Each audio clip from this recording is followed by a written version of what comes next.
তেলেঙ্গানার নগর কুর্নুল জেলার শ্রীশাইলাম ড্যামের টানেলে ভয়াবহ ধস। সোমবার কাজ চলাকালীন আচমকায় ভেঙে পড়ে ছাদের একটি অংশ। দুর্ঘটনার মুহূর্তে অনেক শ্রমিক বেরিয়ে আসতে পারলেও অন্তত 8 জন শ্রমিক ধ্বংসস্তূপের নিচে চাপা পড়েছেন বলে আশঙ্কা। প্রশাসনের তরফে জানানো হয়েছে, টানেলের লিকেজ সমস্যা মেরামতের সময় হঠাৎ ধস নামে। প্রায় 14 কিলোমিটার ভিতরে ছাদের 10 মিটার অংশ ভেঙে পড়ে।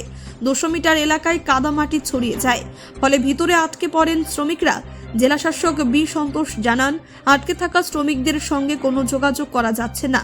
এয়ার চেম্বার ও কনভেয়ার বেল্টও নষ্ট হয়ে গিয়েছে, ফলে উদ্ধার কাজ কঠিন হয়ে পড়েছে।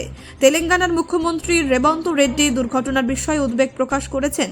দ্রুত উদ্ধার কাজের নির্দেশ দিয়েছেন রাজ্যের সেচমন্ত্রী ও পুলিশ প্রশাসনকে। কেন্দ্রীয় কয়লামন্ত্রী জি কিষাণ রেড্ডি আহত শ্রমিকদের দ্রুত চিকিৎসার নির্দেশ দিয়েছেন। জোর কদমে চলছে উদ্ধার কাজ, কিন্তু এখনও নিখোঁজ শ্রমিকদের সন্ধান পাওয়া যায়নি। ব্যুরো রিপোর্ট, নির্ভীক বার্তা।